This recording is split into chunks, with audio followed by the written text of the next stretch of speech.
Hello बच्चों, मैं हूं जियाउद्दीन सर और ये है मेरा और आपका प्यारा सा YouTube channel SM tutorial with Ziauddin sir.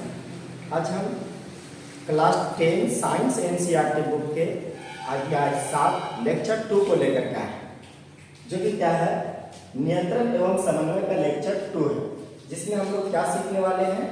हम लोग सीखने वाले हैं तंत्रिका कोशिका के भाग। हम लोग क्या सीखने वाले हैं, तंत्रिका कोशिका के भाग। और इसमें आप लोग क्या सीखेंगे, आज हम लोग सीखेंगे प्रतिवर्ती क्रिया और दूसरा ऐच्छिक क्रिया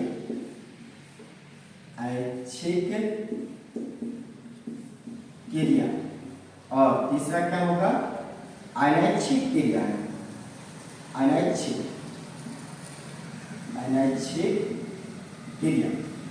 तो आज हम लोग क्या है, ये नियंत्रण एवं समन्वय के लेक्चर 2 को लेकर के आए और इसमें हम लोग क्या सीखेंगे। सबसे पहले सीखेंगे तंत्रिका कोशिका के भाग, दूसरी बात क्या सीखेंगे, प्रतिवर्ती क्रिया, फिर ऐच्छिक क्रियाएं और अनैच्छिक क्रियाएं। तो सबसे पहले भाग क्या है, तंत्रिका कोशिका के भाग, पार्ट्स ऑफ नर्व सेल्स। जो नर्व सेल होते हैं हमारे पास, यानी तंत्रिका कोशिका जो होता है, उसके भाग क्या है। तो सबसे पहले ये समझिए कि हमारे शरीर में, जो पिछले लेक्चर में हमने पढ़ा कि हमारे शरीर में नियंत्रण एवं समन्वय का कार्य, यानी नियंत्रण एवं समन्वय तंत्रिका तंत्र एवं ग्राही, तंत्रिका तंत्र एवं क्या है, अंतःस्रावी ग्राहियों के द्वारा किए जाते हैं। या हम कह सकते हैं कि हमारे शरीर में क्या है, नियंत्रण एवं समन्वय के लिए 2 प्रकार के तंत्र कार्य करते हैं। एक है तंत्रिका तंत्र और दूसरा क्या है, अंतःस्रावी तंत्र। तो आज हम लोग ये सीखेंगे कि तंत्रिका तंत्र क्या बने, तंत्रिका तंत्र बने हुए तंत्रिका उत्तकों से, जो कि मैंने पिछले लेक्चर में देखा, और तंत्रिका उत्तक बने हुए तंत्रिका कोशिकाओं से। फिर से, तंत्रिका तंत्र बने हुए हैं तंत्रिका उत्तक से और तंत्रिका उत्तक बना हुआ तंत्रिका कोशिकाओं से।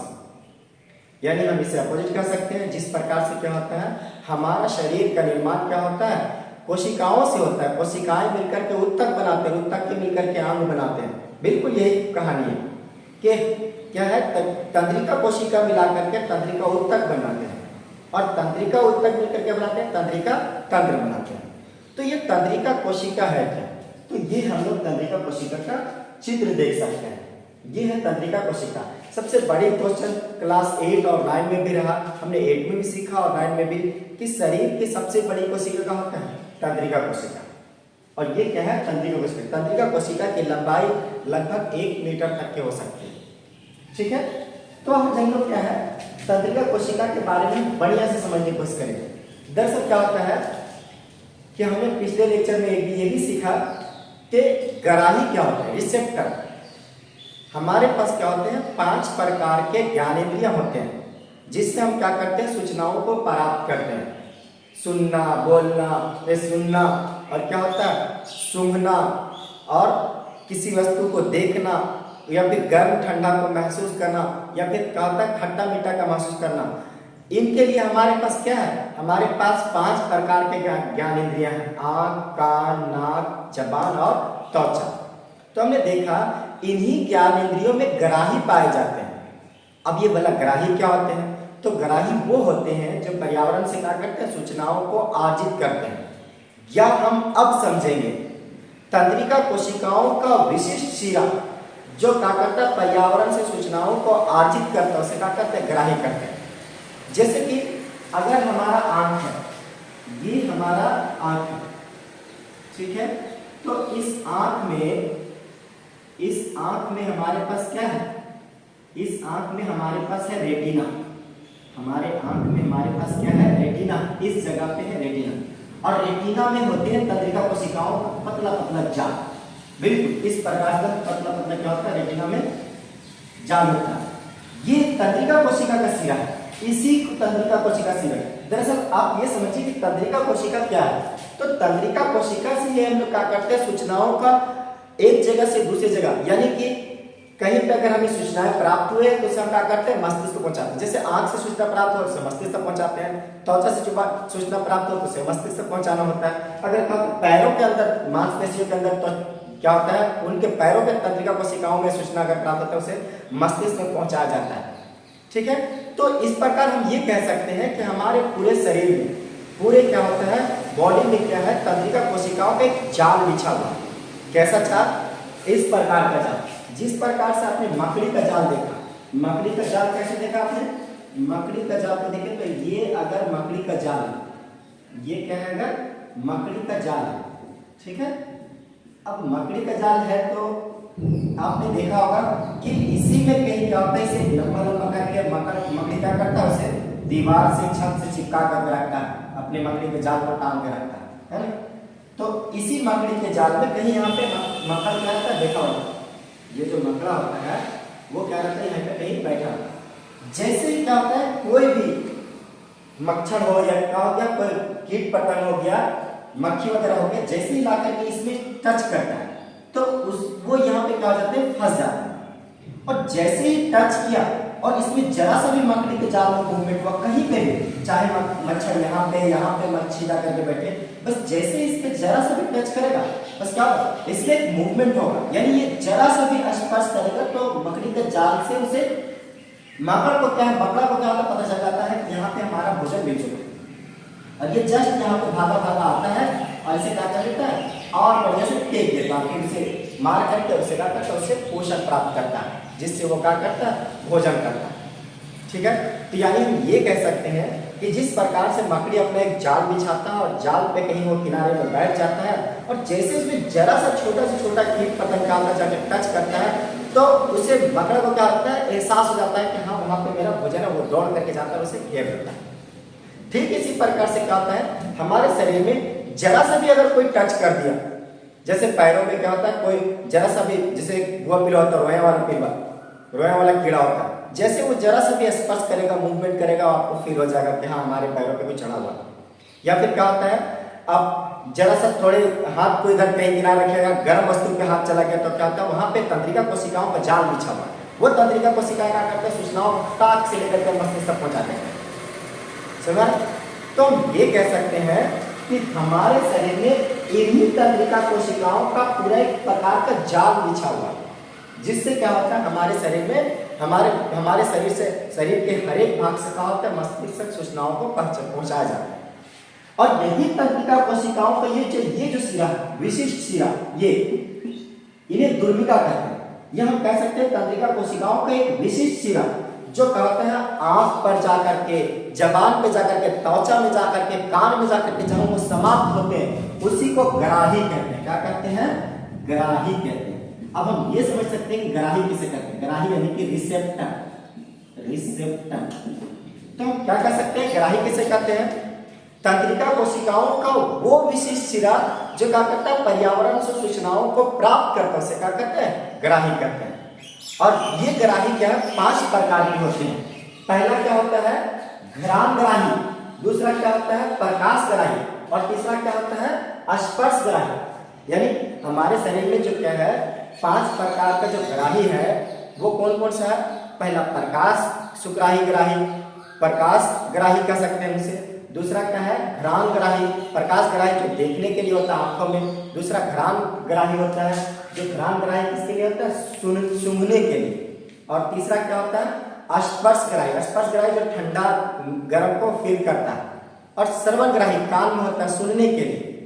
ठीक है, तो हमारे शरीर में क्या होते हैं, जो ज्ञानेंद्रिय होते हैं, उन्हीं ज्ञानेंद्रियों में क्या होते हैं, ग्राही अंग पाए जाते हैं, ग्राही पाए जाते हैं। और ये ग्राही क्या होते हैं, इन्हीं तंत्रिका कोशिकाओं का विशिष्ट सिरा होता है। ये जैसे कि क्या होता है, ये हमारा आंख है, तो ये आंख में यहाँ पे दीर्घ तंत्रिका पाए जाते हैं, और इसका कनेक्शन मस्तिष्क से होता है।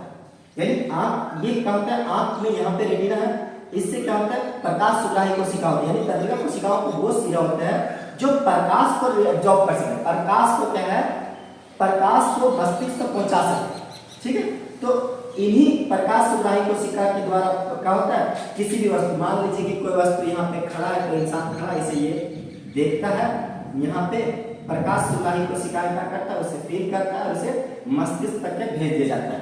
अब ये समझिए, जो ग्राही होते हैं वो अलग अलग प्रकार के होते हैं। प्रकाश ग्राही का काम है कि हम चीजों को देखना। अब प्रकाश ग्राही यानी आंख से हम किसी चीज को, किसी को सूंघ नहीं सकते। अगर हमें किसी को देखना है तो हम कान से नहीं देख सकते, क्योंकि कान में है श्रवण ग्राही, वो सुनने का काम करता है। तंत्रिका कोशिका का जो सिरा लास्ट कान पे जाके एंड करता है, कान पे जाकर खत्म होता है, वो कहलाता है श्रवण ग्राही। उसी प्रकार से जो तंत्रिका कोशिका का जो सिरा जाकर के त्वचा पे जाकर समाप्त होता है, वो कहलाता है क्या? वो कहलाता है स्पर्श ग्राही। उसी प्रकार से क्या है, जो हमारे नाक में जाकर के समाप्त होता है वो है घ्राण ग्राही। उसी प्रकार से क्या है, जो आंखों पर जो खत्म होता है जाकर के उसे कहते हैं प्रकाश ग्राही। अब प्रकाश ग्राही चीजों को देख सकता है, वो सूंघ नहीं सकता, वो सुन नहीं सकता। ठीक है, तो हमारे पास हमारे शरीर में क्या है, 5 प्रकार के ज्ञानेंद्रिय, और 5 प्रकार के ज्ञानेंद्रियों में 5 ग्राही अंग पाए जाते हैं। आपसे क्वेश्चन पूछेगा कि ग्राही अंग के कार्य ना करने पर क्या है, हम ग्राही अंग पहले पूछेंगे ग्राही अंग क्या है, फिर पूछेंगे अगर ग्राही अंग कार्य ना करे तो हम किस प्रकार का हो सकते हैं, क्या समस्या उठा सकते हैं। तो हम ये कहेंगे कि ग्राही अंग क्या होते हैं, जो पर्यावरण से सूचनाओं को प्राप्त करके उसे ग्राही अंग कहते हैं। और ये ग्राही अंग कहाँ पे पाए जाते हैं? ज्ञानेंद्रियों में पाए जाते हैं। अगर ग्राही अंग कार्य ना करेंगे तो हम कह सकते हैं किसी दुर्घटना से ग्रसित हो सकते हैं। जैसे कि अगर रास्ते से ट्रक आ रहा है और हमने उसे देख नहीं पाया, क्योंकि हमारे ग्राही अंग क्या होता है, काम नहीं कर रहा होता, फिर हमसे क्या होता है, हम किसी दुर्घटना से शिकार हो सकते हैं। वही तरह से आप देखिए कि अगर क्या है, कहीं से ट्रेन आ रहा है और वो हॉर्न बजा रहा है और हमारा श्रवण ग्राही कान अगर कार्य नहीं कर रहा है, यानी श्रवण ग्राही कार्य नहीं कर रहा है, तो फिर क्या होता है, हम सुन नहीं पाएंगे, फिर क्या होता है, दुर्घटना का शिकार। यानी ग्राही अंग के कार्य नहीं करने से क्या समस्या उत्पन्न हो सकता है, ये आपसे क्वेश्चन पूछाएंगे। ठीक है, तो अब हम लोग क्या है, ये समझ चुके हैं कि हमारे पूरे शरीर में क्या है, तंत्रिका कोशिकाओं पे जाल बिछा हुआ है। ठीक है, और ये जो तंत्रिका कोशिकाएं हैं जाकर के ज्ञानेंद्रियों पर खत्म होते हैं, उन्हीं वहीं पे जहां पे ये खत्म होते हैं उस विशेष सिरे को क्या कहते हैं, ग्राही कहते हैं। अब हम तंत्रिका कोशिका के बारे में और बढ़िया समझने की कोशिश करते हैं। ये हमारा तंत्रिका कोशिका, ठीक है, ये एक तंत्रिका कोशिका, हमारे शरीर में कई तंत्रिका कोशिकाएं इस प्रकार के हैं, है ना। तो तंत्रिका कोशिका का ये वाला भाग क्या है, ये है दुर्मिका। दुर्मिका जो सूचनाएं प्राप्त की जाती है पर्यावरण से, ये दुर्मिका के द्वारा ही प्राप्त करते हैं। डेंड्राइट भी करते हैं, क्या करते हैं, डेंड्राइट। डेंड्राइट। अब आपसे क्वेश्चन पूछा जाएगा, बताइए कि पर्यावरण से सभी सूचनाओं को कौन प्राप्त करता है, या फिर तंत्रिका कोशिका का कौन सा भाग क्या करता है, सूचनाओं को प्राप्त करता है, अर्जित करता है। तो जवाब होगा डेंड्राइट या फिर दुर्मिका। दूसरी बात, जैसे ही क्या होता है, यहाँ पे दुर्मिका के द्वारा सूचना प्राप्त की जाती है, उसे भेज दिया जाता है केंद्रिकाय को, केंद्रिका काय। और ये केंद्रिका काय क्या है, इसी सूचना को विद्युत आवेग के रूप में एक्सॉन की तरफ भेजता है। फिर से यहाँ पे हाँ, सूचना कैसे प्राप्त होता है, कैसे वो सूचना एब्जॉर्ब करता है, ये आगे क्लास में आपको सीखना है, यहाँ आपको समझ में आएगा। ये सूचनाएं कैसे उत्पन्न होती है ये आपको समझ में आएगा, लेकिन फिर भी एक समझिए, थोड़े से हम आपको हिंट करते हैं, ये सब इलेक्ट्रॉन का खेल है। ठीक है, जैसे क्या होता है, दुर्मिका के द्वारा पर्यावरण से किसी प्रकार का सूचना मिला तो वो क्या होता है, भेज दिए जाते हैं तंत्रिका काय। और तंत्रिका काय से क्या करता है, आगे भेजता है एक्सॉन की तरफ, विद्युत आवेग के रूप में, विद्युत आवेग के रूप में, विद्युत आवेग। यानी कि क्या करता है, जो मस्तिष्क में तंत्रिका कोशिकाएं सूचना पहुंचाते हैं, किसके रूप में पहुंचाते हैं, विद्युत आवेग के रूप में। ठीक है, इलेक्ट्रिक सिग्नल कह सकते हैं, सिग्नल के रूप में ये पहुंचाता है। ठीक है, तो दुर्मिकाओं के द्वारा पर्यावरण से सूचना अर्जित की जाएगी, भेज दिया जाएगा केंद्रिका काय को, और केंद्रिका काय क्या करेगा, उसे एक्सॉन की तरफ भेजेंगे, जिसे तंत्रिकाज कहते हैं, तंत्रिकाज यानी कि एक्सॉन। और फिर यहां से फिर क्या होता है, आगे की तरफ बढ़ता है, जिसे कहते हैं तंत्रिका कोशिका का अंतिम सिरा होता है, यहाँ पे पहुंचता है। अब आप सोचिए कि हमारे शरीर में तो एक तंत्रिका कोशिका है, ये पैर, अगर पैर में कुछ सुई चुभा या फिर पैर में क्या हमें कोई कीड़ा लगा, या हम किसी सांप के ऊपर चढ़ गए, अब सांप के ऊपर चढ़ गए तो वो सूचना फटाक से तंत्रिका कोशिका एब्जॉर्ब करेगा और उसे ले जाकर के मस्तिष्क पहुंचाएगा। तो एक तो तंत्रिका कोशिका है, हमारे शरीर में कई सारे तंत्रिका कोशिकाएं।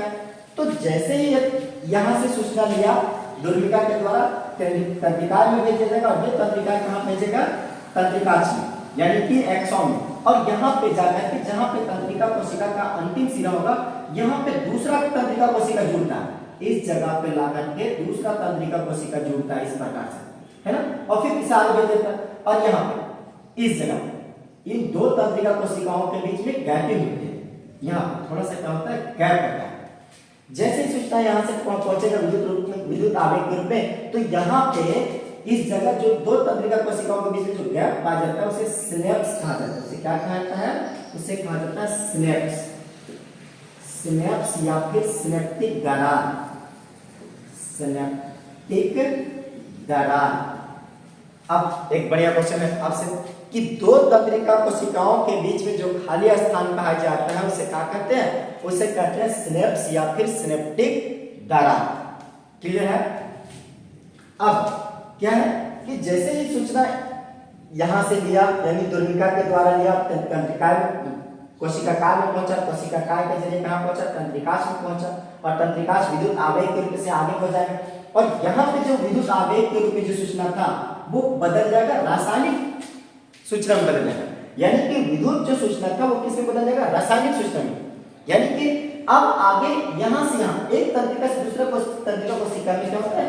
एक रसायन का ट्रांसफर हो गया यहाँ से, और फिर क्या होता है? दूसरे तंत्रिका कोशिका पहुंचेगा। अब जैसे दूसरा तंत्रिका कोशिका में पहुंचेगा तो फिर विद्युत आवेग के रूप में वो कहता है तीसरे तंत्रिका कोशिका को पहुंचाएगा। इस तरह से कहता हमारे मस्तिष्क तक सूचना का होता है पहुंच जाता है।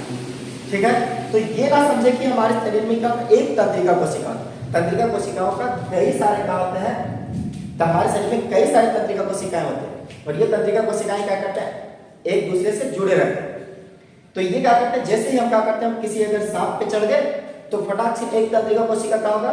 सिग्नल को लेगा, केंद्रिका को भेजेगा, और केंद्रिका के जरिए फटाक से कहां भेज देगा? वो एक्सॉन यानी कि तंत्रिकाश, और तंत्रिकाश से विद्युत आवेग यानी विद्युत संकेत जो है कहां पहुंच जाएगा? सिनेप्ट यानी सिनेप्टिक दूसरे तंत्रिका कोशिका को। जहां पे दो तंत्रिका कोशिकाओं के बीच जो गैप होगा उसे जहां पे सिनेप्स होता है वहां पे क्या होता है? वो विद्युत संकेत जो है रासायनिक संकेत में बदल जाएगा, फिर एक तंत्रिका कोशिका से दूसरे तंत्रिका में ट्रांसफर हो जाएगा, और इस तरह से क्या होता है? हमारा मस्तिष्क में पहुंच जाता है। और फिर क्या करते हैं? हम रिस्पॉन्स करते हैं। अगर सांप पे चढ़ गए तो हम वहां से हट जाते हैं, है ना? या फिर क्या होता है? अगर हम किसी ट्रक को देखते हैं तो फिर मस्तिष्क में सूचना पहुंचता, फिर वहां से क्या करते हैं? हट जाते हैं। हाँ, एक बात ध्यान रखें कि एक सूचना जिस प्रकार से अगर एक तंत्रिका कोशिका लिया सूचना को, हमने क्या सांप को देखा, तो वो दूसरे तंत्रिका कोशिका को वही सूचना भेजता है कि हमने सांप को देखा। ऐसा नहीं हुआ कि हमने रस्सी को देख लिया। ठीक है, तो हम लोग क्या है? तंत्रिका कोशिका के बारे में सीख लिया। अब हम लोग क्या है? तंत्रिका कोशिका के बारे में, पहले तो तंत्रिका कोशिका के बारे में हम आपको लिखाएंगे, ठीक है, लेकिन उससे पहले हम कुछ प्रतिवर्ती क्रिया, ऐच्छिक क्रिया और अनैच्छिक क्रियाओं के बारे में समझते हैं। ठीक है, तो सबसे पहले हम क्या सीखते हैं? प्रतिवर्ती क्रिया क्या होता है? प्रतिवर्ती क्रिया, तो प्रतिवर्ती क्रिया क्या होता है वो ये समझने के लिए इस तरह समझिए कि मान लीजिए कि यहाँ पे आपने हाथ रखा और बिजली का करंट आप पे, मतलब बिजली के ऊपर आपका हाथ है, तार के ऊपर हाथ रखा है, आप फटाक से क्या करते हैं? खींचते हैं। तो इस समय क्या होता है? इतना तेजी से खींचने में ये तंत्रिका कोशिका मस्तिष्क को सूचना नहीं पहुंचा पाता है। ये जो तंत्रिका कोशिका है ये दो प्रकार के होते हैं। तंत्रिका कोशिकाएं दो प्रकार के होते हैं। एक होते हैं संवेदी कोशिकाएं, संवेदी तंत्रिका कोशिकाएं, एक होता है, एक दूसरा का होता है प्रेरक, दूसरा का होता है प्रेरक कोशिका। जैसे ही क्या होता है? हमने किसी चीज पे, किसी गर्म वस्तु पर या बिजली के तार पे हम क्या कर देते हैं? हाथ हमारा टच होता है, बस हम फटाक से क्या करते हैं? खींचते हैं। जब खींच रहे होते हैं उस समय क्या होता है? सूचना, तंत्रिका कोशिकाएं सूचनाओं को बहुत तेजी से नहीं पहुंचाता, धीमा पहुंचाता है। तो ये सूचना क्या होता है? यहाँ पहुंचता है, इसे प्रतिवर्ती चाप कहते हैं, इस जगह पे या इस जगह पे। और जैसे हम लोग खींचते हैं तो संवेदी कोशिकाएं, यहाँ पे संवेदी तंत्रिका कोशिका क्या है? इस सूचना को लेता है, और सूचना को लेने के बाद यहाँ प्रतिवर्ती चाप पर पहुंचाता है। अब प्रतिवर्ती चाप में है हमारे पास मेरुरज्जु। मेरुरज्जु को समझने के लिए हम मेरुरज्जु को कल तक क्या हम समझेंगे मेरुरज्जु क्या होता है। लेकिन जैसे ही क्या होता है? तंत्रिका कोशिका के जरिए क्या होता है? सूचना प्रतिवर्ती चाप में पहुंचा, और प्रतिवर्ती चाप में क्या होता है? तुरंत यहीं से इससे क्या करता है? अनुमति जाता है प्रेरक कोशिकाओं के, वहां से हाथ को खींच लीजिए, और फिर क्या करते हैं? हम अपने तेजी से अपने हाथ को खींच लेते हैं। ठीक है, तो इस समय, जिस समय अपने हाथ को तेजी से खींचे उस समय दूसरी बात यह भी होता है कि फटाक से सूचना क्या है? मस्तिष्क को भी भेज देता है। अब अगर आप सोचिए कि आपको किसी इंसान ने क्या, किसी गर्म चीज से आपको जलाया यानी कि आपको शरीर में टच किया, तो आप तेजी से खींचेंगे, और खींचेंगे तो मस्तिष्क का आपका कंट्रोल उस समय हुआ नहीं। उस समय क्या हुआ? ये प्रतिवर्ती चाप के द्वारा नियंत्रित किया गया, यहाँ से खींच लिया गया, लेकिन ये सूचना क्या है? भेज दिया गया मस्तिष्क को। उसके बाद मस्तिष्क अवलोकन करता है कि सामने वाला आपको क्या है जलाया है, आपको क्या है गर्म वस्तु से जलाया है, तो उसको एक थप्पड़ दो थप्पड़ जो भी आप मस्तिष्क का जो अनुमति होती है उसके मारते हैं। कभी हम ऐसा नहीं कर सकते, एकदम बहुत बढ़िया से गौर कीजिए। अगर किसी ने हमें क्या है किसी गर्म वस्तु से जलाया है तो हम उसे तुरंत से थप्पड़ नहीं मार सकते, पहले तक आ जाता है। और दूसरी बात क्या होता है, अगर मान लीजिए कि बिजली के तार पे आपका हाथ गया, तो बिजली के तार पे हाथ गया तो सूचना मस्तिष्क तक पहुंचाने में लेट हो जाएगी। इस वजह से क्या होता है, अब पहले फटाक से आपका हाथ ऑटोमेटिक हट जाएगा, ऑटोमेटिक आप फेल नहीं कर सकते हैं, आप वहां रुक नहीं सकते, आप फेंका जाओगे। आप ये ना समझिए कि क्या बिजली के तार पे आपका हाथ गया और आप पीछे फेंका गए तो बिजली के तार आपको फेंक दिया, नहीं। बिजली के तार तो आपको अपनी ओर खींचना चाहता है, इलेक्ट्रॉन को खींचना चाहता है। ये प्रतिवर्ती चाप है जो तेजी से क्या करता है, आपको पीछे की तरफ क्या करता है, खींचने को। प्रतिवर्ती चाप क्या करता है, खींचता है। उसके बाद सूचना मस्तिष्क को पहुंचता है, मस्तिष्क में सूचना पहुंचता है तो फिर हम क्या करते हैं, फिर करते हैं अवलोकन होता है, हमें झटका क्यों लगा, तो या तो आपकी गलती से लगा या तो फिर क्या है कि बाय मिस्टेक लगा, तो फिर आप तारों को हटाते। ऐसा नहीं हो सकता कि जैसे आपको झटका लगा, वहां पर बिजली हाथ गया तो ये उधर नहीं, उधर हाथ नहीं जा सकता, आपका हाथ इधर की ओर आएगा, ठीक है। तो हम कह सकते हैं कि प्रतिवर्ती क्रिया क्या होता है, तो प्रतिवर्ती क्रिया क्या होता है, किसी उद्दीपन के प्रति अचानक होने वाली क्रिया को क्या कहते हैं, प्रतिवर्ती क्रिया। अब ये उद्दीपन क्या है, उद्दीपन गर्म वस्तु का हाथ में टच होना, ये उद्दीपन कहलाता है। उद्दीपन और क्या कहलाता है, जैसे इमली को देखें और हमारे जबान में पानी आ जाए, हम इसे उद्दीपन कह सकते हैं। यह छुई मुई का पौधा है, क्या है, छुई मुई का पौधा, इस प्रकार से छुई मुई का पौधा। तो छुई मुई के पौधे को जैसे आप क्या करेंगे, छुएंगे, जैसे छुई मुई के पौधे को छू लेंगे, ऐसे टच किए तो उनका सारा का सारा पत्ता क्या हो जाएगा, चिपक जाएगा, सट जाएगा, इस प्रकार से, है ना, सिकुड़ जाएगा। यानी कि छुई मुई, इसका नाम है छुई गई तो मुई गई, छुई मुई, छुए तो मैं मर गई। तो ये क्या करता है, जैसे हम छूते हैं तो ये क्या करता है, मुरझा जाता है। तो हमारा छूना क्या कहलाता है, उद्दीपन कहलाता है, स्टिम्युलस कहलाता है अंग्रेजी में, ठीक है।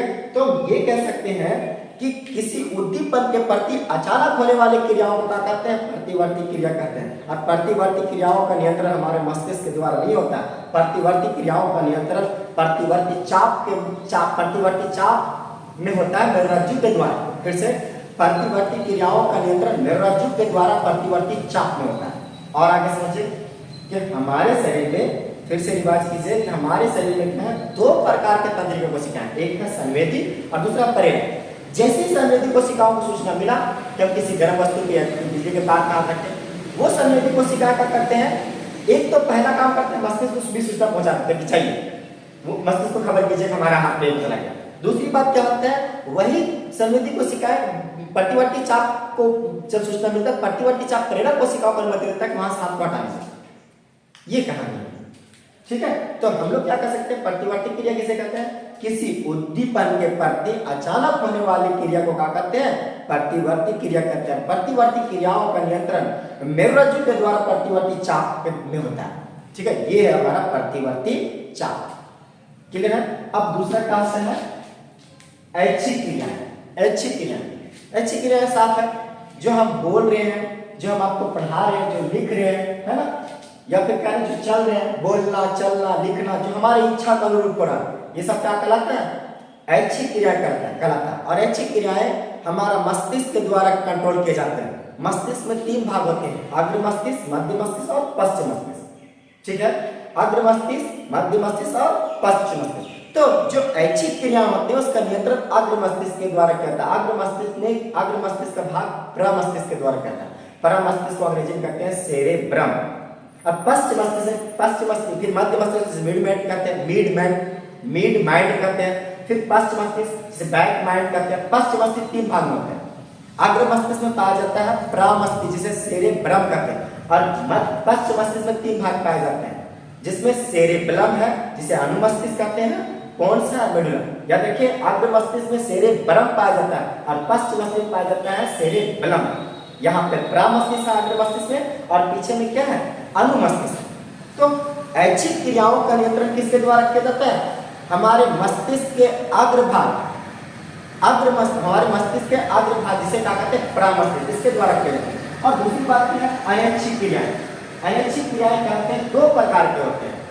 अनैच्छिक क्रियाएं क्या है, दो तरह से नियंत्रित किए जाते हैं, मध्य भाग मस्तिष्क के द्वारा, पश्चिम मस्तिष्क के द्वारा। जैसे हमारा सांस का लेना, भोजन का पचना, लार का आना, या फिर क्या होता है हृदय का धड़कना, इन सभी क्रियाओं को कहते हैं अनैच्छिक क्रियाएं, क्योंकि ये हमारी इच्छा का अनुरूप नहीं होता। आप चाहे ना चाहे आपका सांस चलते रहेगा, आप चाहे ना चाहे आपका भोजन पच रहा लगातार, दिल धड़क रहा लगातार से, क्योंकि वो हमारे आगे के माथा में कंट्रोल नहीं है। क्योंकि अगर आगे के माथा में कंट्रोल होता और अगर हमें सोच समझ कर उन क्रियाओं को करना होता तो आपको तो पढ़ने में मन लगता है नहीं, उसी प्रकार से सांस लेने में मन नहीं लगता, और क्या होता आप सांस लेना भूल जाते और फिर क्या करते टाइम हो जाता। बस वही बात समझिए कि सोचने वाली क्रियाएं आगे मस्तिष्क में होता है, बाकी मध्य मस्तिष्क पश्चिम मस्तिष्क में क्या ऑटोमेटिक होने वाली क्रियाएं हैं। और ये एक तरह से मनुष्य के लिए बहुत बड़ा क्या है, हम कह सकते हैं कि बहुत बड़ा उसका बेहतर है उसके लिए। समझिए ये बहुत बड़ा वरदान है ऊपर वाले का कि क्या है हमारे जो ये सांस का लेना, भोजन का पचना, लार का आना, दिल का धड़कना, ये सब क्रियाओं का नियंत्रण आगे मस्तिष्क में नहीं है, यानी वो हमारे कंट्रोल में नहीं, उसको हमको कंट्रोल नहीं करना, अन्यथा क्या था बड़ी मुश्किल हो जाता है। ठीक है, सोच के क्रियाओं को आप कर नहीं सकते, नहीं तो फिर क्या होता है अगर आप जैसे आप किसी पल याद रखे, आपको पढ़ाई याद नहीं रहता ना, उसी प्रकार आपको सांस लेना याद नहीं रहता, और फिर क्या होता चले जाते हैं। ठीक है, तो हम लोग एक एक करके क्या करते हैं, तंत्रिका कोशिका के भाग हम लोग देखते हैं। तंत्रिका कोशिका के 3 भाग, तंत्रिका पहले क्या है कोशिका काय, दूसरी बात क्या है कि केंद्रकाय, और तीसरी बात तंत्रिकाश के बारे में हम लोग सीखते हैं। और फिर क्या करते हैं प्रतिवर्ती क्रिया का हम लोग परिभाषा लिखेंगे, फिर ऐच्छिक क्रियाओं का परिभाषा लिखेंगे, फिर क्या सीखेंगे अनैच्छिक क्रियाओं का परिभाषा भी लिखेंगे। ठीक है, तो अब क्या है देखिए लिखिएगा।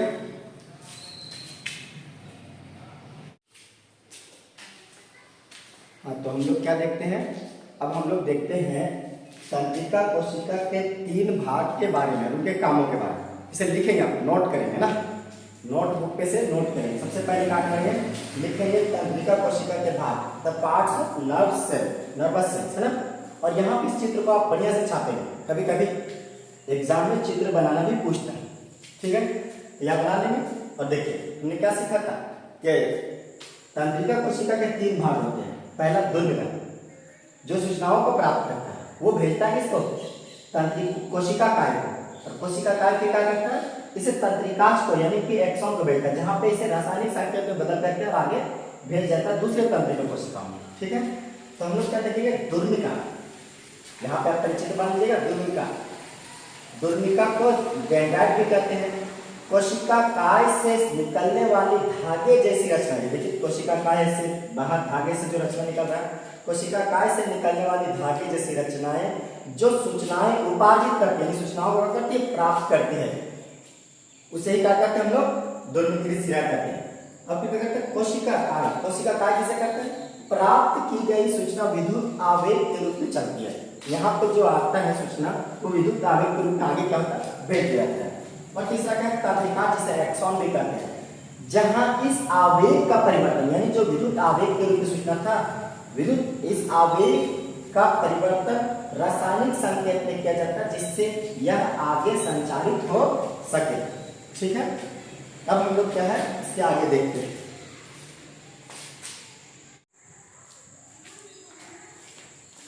देखिए हम लोग अब क्या है ये देखने की कोशिश करते हैं, इसे भी आप नोट करेंगे। तंत्रिका कोशिकाओं द्वारा सूचनाओं का संचारण, जैसे तंत्रिका कोशिकाओं का संचारण एक जगह से दूसरी जगह कैसे होता है ना। तो एक प्रक्रम होता है, चाय बनाने का भी एक सिस्टम होता है, रांची जाने का भी एक सिस्टम होता है। क्या है, पहले हम घर से पैदल या मोटरसाइकिल से रोड पे आते हैं, फिर गाड़ी का इंतजार करते हैं, गाड़ी बैठते हैं, फिर गाड़ी क्या होता है जाता है, फिर रांची जाने के बाद भी किसी डॉक्टर पर जाना, तो एक तरीका होता है। उसी प्रकार से क्या है यहाँ पे भी तरीका है, सूचनाओं का आदान प्रदान तंत्रिका कोशिकाओं में कैसे होता है उसका भी एक तरीका है। तंत्रिका कोशिकाओं द्वारा सूचनाओं का संचार, propagation of information from nerve. क्या है ना कि टाइम कम है, इस वजह से थोड़ा हम जल्दी लिख रहे, तो हम पढ़ रहे आप लोग इसे गौर से देखेंगे है ना, ताकि एक बार समझ में आ जाए कि है क्या, ताकि आपको लिखने में आसान। सभी सूचनाएं जो हमारे मस्तिष्क तक पहुंचाती है, ये सूचनाएं एक तंत्रिका कोशिका के दुर्निकृत सिरे द्वारा उपार्जित की जाती है। और ये रासायनिक क्रिया द्वारा एक विद्युत आवेग पैदा करती है। यह आवेग दुर्मिका से कोशिकाकाय तक जाता है और फिर तंत्रिकाक्ष में होता हुआ इसके अंतिम सिरे तक पहुंच जाता है। तंत्रिकाक्ष के अंत में विद्युत आवेग का परिवर्तन रासायनिक संकेत में किया जाता है ताकि यह आगे संचारित हो सके। ये रासायनिक संकेत रिक्त स्थान या सिनेप्स यानी सिनेप्टिक दरार को पार करते हैं और अगली तंत्रिका के दुर्मिका में इसी तरह का विद्युत आवेग प्रारंभ करते हैं। इस प्रकार सूचनाएं एक जगह से दूसरी जगह संचारित हो जाती है। ठीक है, आप नहीं समझे तो फिर से देखिए। यहाँ पे आपका ये क्या है, ये है तंत्रिका कोशिका, ठीक है, और ये है तंत्रिका कोशिका का अंतिम सिरा। यहाँ पे कहीं क्या है, ये है दूसरा तंत्रिका कोशिका, है ना, और ये दूसरा तंत्रिका का फिर ये क्या है, अगला भाग। तो यहाँ पे सबसे पहले क्या है, सूचना प्राप्त की जाती है इस जगह, और इसे कहा था तंत्रिका मिलाया जाता है। तंत्रिका काय से क्या होता है, इसे विद्युत आवेग के रूप में आगे, यानी यहाँ पे फिर से सभी सूचनाएं जो हमारे मस्तिष्क तक पहुंचाती है, ये सूचनाएं एक तंत्रिका कोशिका के दुर्विकीलित सिरे द्वारा उपार्जित की जाती है। इसके द्वारा क्या उपार्जित की जाती है, ठीक है, और रासायनिक क्रिया द्वारा एक विद्युत आवेग पैदा करते हैं। यहाँ पे रासायनिक क्रिया होता है, इसके द्वारा क्या होता है, जो सूचना होता है एक विद्युत आवेग उत्पन्न करते हैं। ठीक है, विद्युत आवेग क्या करते हैं, विद्युत आवेग पैदा करते हैं।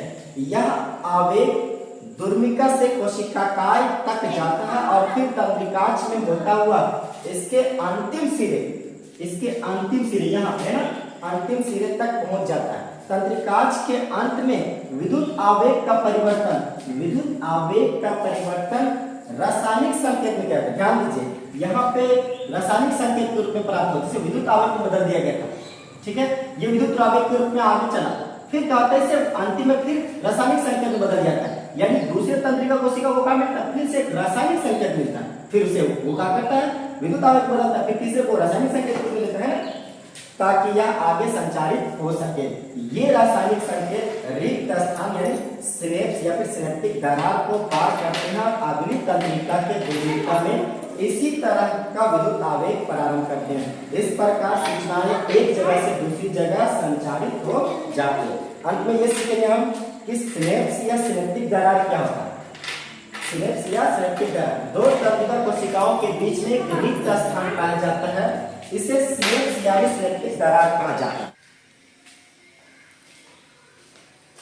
आइए अब हम लोग क्या है, देखिए अब हम लोग क्या है, प्रतिवर्ती क्रियाओं का परिभाषा देखते हैं। पहले ही हमने देखा प्रतिवर्ती क्रिया किसे कहते हैं, किसी उद्दीपन के प्रति अचानक होने वाली क्रियाओं का कहते हैं प्रतिवर्ती क्रिया कहते हैं। उद्दीपन मतलब अचानक से, जो आपकी इच्छा से नहीं होता, ऑटोमेटिक से होता है। जैसे क्या है कि किसी गर्म चीज का आपका हाथ चला गया, आप अचानक से तेजी से कीजिए, सुई चुभ गया आपके पास, या फिर क्या किया, इमली की देखिए आपका मुंह में क्या आ गया, लार आ गया, पानी आ गया, तो ये सब क्या है, एक उद्दीपन के प्रति अचानक होने वाली क्रिया है। ठीक है, तो क्या लिखेंगे, किसी उद्दीपन प्रतिवर्ती क्रिया को रिफ्लेक्स एक्शन कहते हैं। किसी उद्दीपन के प्रति मस्तिष्क के हस्तक्षेप के बिना, मस्तिष्क के हस्तक्षेप मतलब बिना उसका इन्वॉल्वेशन, हस्तक्षेप के बिना अचानक अनुक्रिया प्रतिवर्ती क्रिया कहलाती है। ये क्रियाएं स्वतः होने वाली क्रियाएं हैं जो जीव के इच्छा के बिना होती है, हमारी इच्छा के बिना नहीं होती। ठीक है, उदाहरण, किसी गर्म वस्तु को छूने से जलने पर तुरंत हाथ हटा लेना, खाना देखकर मुंह में पानी का आ जाना, सुई चुभने पर क्या होता है, हाथ का हट जाना। ठीक है, जैसे सुई चुभता है तो हाथ ऑटोमेटिक हट जाता है नहीं। और क्या तीसरा, ये प्रतिवर्ती क्रियाओं का नियंत्रण। प्रतिवर्ती क्रियाओं का नियंत्रण, प्रतिवर्ती क्रियाएं मेरुरज्जु के द्वारा नियंत्रित की जाती है। प्रतिवर्ती क्रियाएं क्या होता है, मेरुरज्जु के द्वारा क्या होती है, हमारे हाथ के अंदर जो हड्डी होता है ना, हड्डी के अंदर एक तंत्रिका कोशिकाओं का एक थक्का होता है, जमा होता है हड्डी के अंदर, जो मटन वटन खाते हैं वो समझ जाएंगे, वहां पे क्या होता है, वो मेरुरज्जु कहलाता है, स्पाइनल कोड कहलाता है। तो प्रतिवर्ती क्रियाएं मेरुरज्जु के द्वारा प्रतिवर्ती चाप में नियंत्रित की जाती है। ठीक है, इसे भी आप लोग नोट कीजिएगा।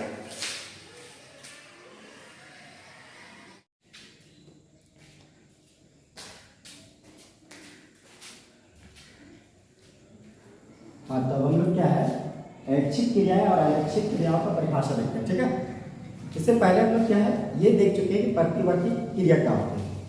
तो किसी उद्दीपन के प्रति अचानक होने वाली क्रियाओं को कहते हैं प्रतिवर्ती क्रिया कहते हैं। प्रतिवर्ती क्रियाओं का नियंत्रण हमारे मस्तिष्क के द्वारा नहीं होता है, इसके द्वारा होता है प्रतिवर्ती चाप के द्वारा होता है, ठीक है। जैसे क्या होता है किसी गर्म वस्तु पर हाथ जाने पर हम हाथ पर डाल लेते हैं, या कहते हैं इमली देख करके मुंह में पानी आ जाता है, या फिर क्या बोल सकते हैं सुई के चुभने पर क्या होता है हाथ को खींचना अपनी ओर, ये क्या कहलाता है प्रतिवर्ती क्रिया। प्रतिवर्ती क्रियाओं का नियंत्रण मेरुरज्जु के द्वारा प्रतिवर्ती चाप में होता है, ये बात ध्यान रखें। अब हम लोग सीखेंगे ऐच्छिक क्रियाएं। तो पहले ही देख चुके हैं मस्तिष्क में 3 भाग होता है, अग्र मस्तिष्क, मध्य मस्तिष्क और पश्च मस्तिष्क। अग्र मस्तिष्क का एक भाग होता है जिसे कहते हैं प्रामस्तिष्क, उसे सेरेब्रम कहते हैं। मध्य मस्तिष्क का एक भाग होता है और पश्च मस्तिष्क का 3 भाग होता है जिसे कहते हैं अनुमस्तिष्क, जिसे सेरेबेलम कहते हैं, पोन्स और मेडुलम।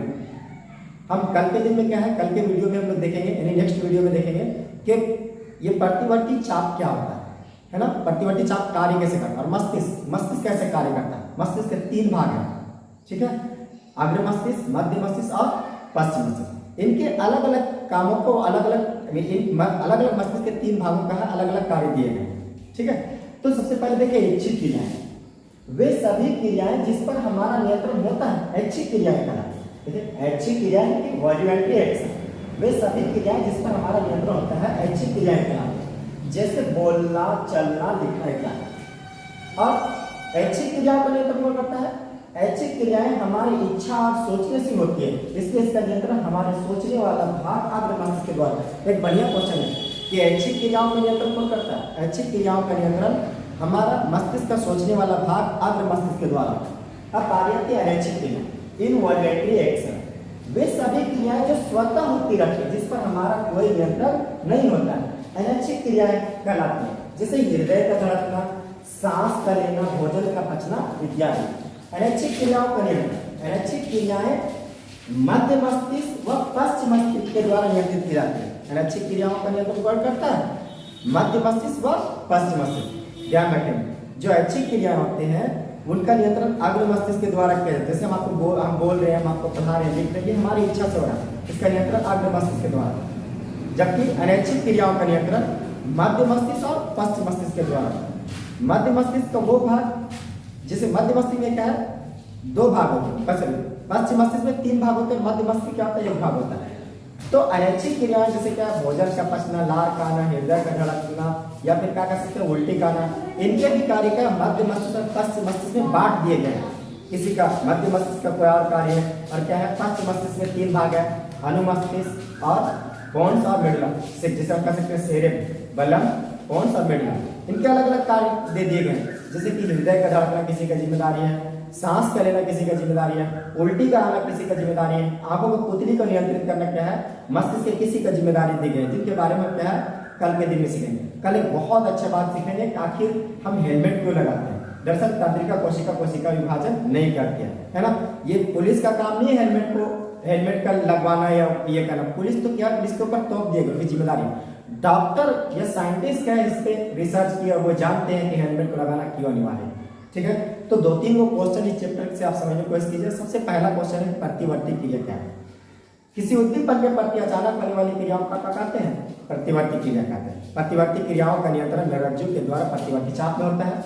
जबकि ऐच्छिक क्रिया वे क्रियाएं जो हमारे सोच विचार से, जो इच्छा से होते हैं, क्या कहते हैं? ऐच्छिक क्रियाएं। जैसे बोलना, चलना, लिखना, हम जो आपको पढ़ा रहे सब क्या ऐच्छिक क्रिया। इसके नियंत्रण क्या करता है? मस्तिष्क के अग्र मस्तिष्क के परामस्तिष्क के भाग, मतलब अग्र मस्तिष्क में परामस्तिष्क होता है, उसके द्वारा कहता है, सेरेब्रम के द्वारा, ठीक है। जबकि अनैच्छिक क्रियाएं वे क्रियाएं जो स्वतः होती रहती है, जो जीवन भर होती रहती है, सांस का लेना, दिल का धड़कना, भोजन का पचना, जो जीवन भर होते रहता है, और इसका नियंत्रण हमारे मध्य मस्तिष्क और पश्च मस्तिष्क के द्वारा होता है, ठीक है। तो ये बात ध्यान से रखिएगा।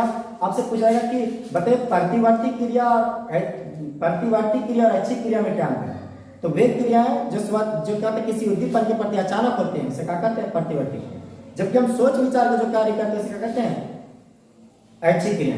प्रतिवर्ती क्रियाओं का नियंत्रण किसके द्वारा किया था? मेरुरज्जु के द्वारा प्रतिवर्ती चाप। जबकि ऐच्छिक क्रियाओं का नियंत्रण क्या कहता है? मस्तिष्क के अग्र भाग परामस्तिष्क के द्वारा किया है। अब पूछा गया ऐच्छिक क्रिया और अनैच्छिक क्रियाओं में नियंत्रण तो साफ है।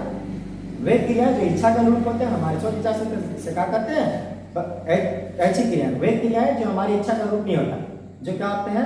स्वतः होकर करते हैं अनैच्छिक क्रिया करते हैं। ऐच्छिक क्रियाओं का एग्जाम्पल जैसे बोलना, चलना, लिखना। अनैच्छिक क्रियाओं का सांस का लेना, भोजन का पचना, दिल का धड़कना, उमन यानी कि उल्टी आना, आंखों की पुतली को नियंत्रित करना। ठीक है। और ऐच्छिक क्रियाओं का नियंत्रण अग्र मस्तिष्क के द्वारा किया जाता है, जबकि अनैच्छिक क्रियाओं के द्वारा नियंत्रण मध्य मस्तिष्क व पश्चिम मस्तिष्क के द्वारा किया जाता है। इसे आप नोट कीजिएगा। ठीक है।